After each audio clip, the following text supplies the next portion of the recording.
Ils ne sont pas très contents. Ils me pour qui, les amis? Je parle là des Occidentaux. Ils ne sont pas très contents. Pourquoi?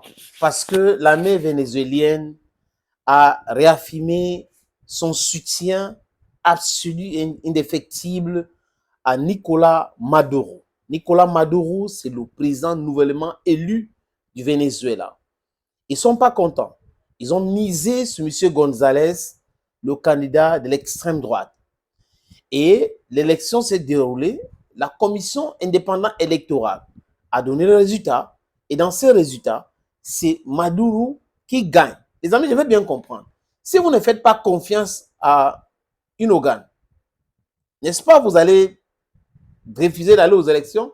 Mais quand vous allez aux élections, je parle du cas du Venezuela aujourd'hui, les amis, et que la personne qui a habilité à se prononcer, en ce qui concerne le résultat des élections, se prononcer en disant c'est X qui a gagné. Pourquoi ça fait tellement mal? Ça fait mal parce que les Occidentaux ont pensé que la dame qui était patronne de l'opposition, que la loi l'a empêché d'aller aux élections, qu'a choisi un autre candidat, et que ces candidats, c'était un consensus des partis politiques de l'opposition et que tout le peuple était avec eux. C'est comme ça que ces gars l'ont compris. Mais l'impérialisme, c'est un mauvais élève.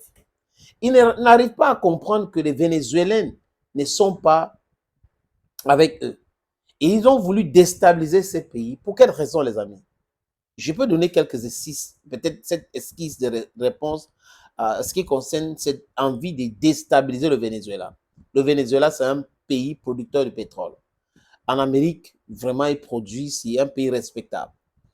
Et Hugo Chavez, qui est le prédécesseur et le mentor politique de Nicolas Maduro, parce que c'est un chauffeur de bus, il était vice-président sur Hugo Chavez.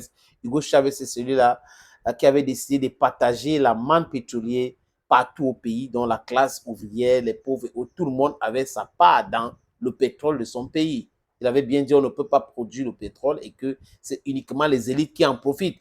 Et c'était quelque chose d'inacceptable pour certaines personnes, surtout en Occident, parce que quand vous rendez le peuple euh, indépendant, libre, autosuffisant, c'est difficile de venir manipuler ce peuple.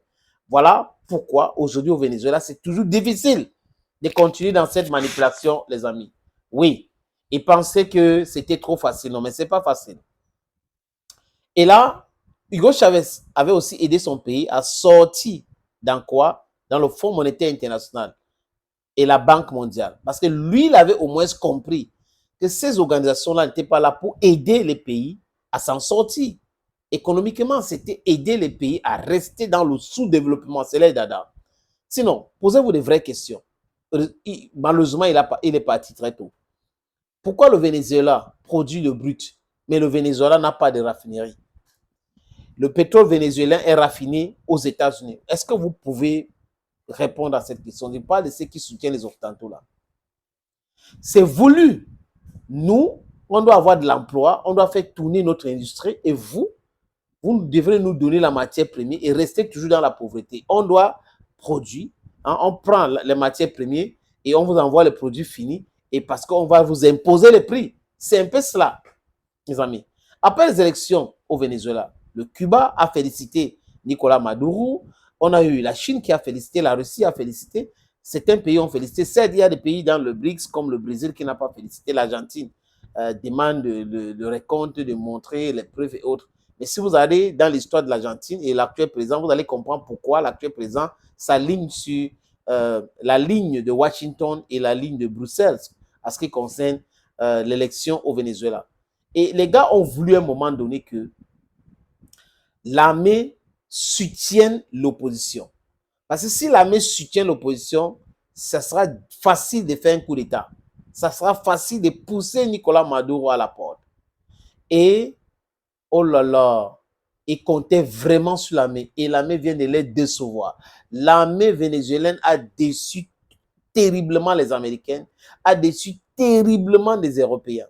Ils ont voulu d'un coup d'État chirurgical au Venezuela, mais l'armée a dit, nous soutenons le président Nicolas Maduro. Et là, de façon absolue. Et ça, how to say in English, it has thwarted all their plans. They are devilish plans. Et nous devrons aussi savoir, je vais terminer par ça, les amis, à chaque fois que les Occidentaux sont pour quelque chose, on doit se poser mille et une questions avant d'être avec cette chose-là. À chaque fois qu'ils sont contre quelque chose, nous devrons soutenir cette chose-là. Parce que c'est là où il y a notre intérêt. Notre intérêt ne peut qu'être là où les gars ont les désintérêts. Et là où ils ont les désintérêts, c'est là où on devrait avoir nos intérêts. C'est de ça qu'il est question. We should understand it that way. Si les Occidentaux font du bashing d'un président d'un pays, nous devons soutenir ce pays. Mais si les Occidentaux apprécient un président, apprécient un pays beaucoup, nous devons être contre cela.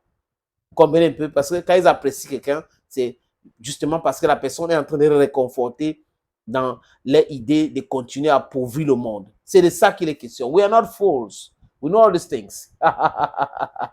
Thank you, friends, and bye-bye. Opportunité en or à Douala, terrain à vendre, 560 mètres carrés.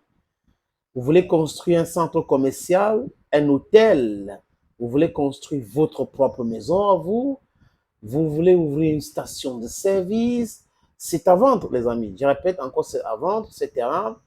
Voilà donc l'opportunité que je vous présente là. C'est 560 mètres carrés, je répète. Et le terrain est titré. Nous allons vous laisser le temps de vérifier, parce que c'est très important. Donc, ce n'est pas le genre de terrain où il y a un problème. Non, non, non. C'est en plan Bonappuiseau, à côté de la route. La route ceinture ce terrain. D'un côté, il y a une route en pavé. De l'autre côté, c'est une autre route bitumée. C'est abordable le prix, hein, donc on peut discuter du prix.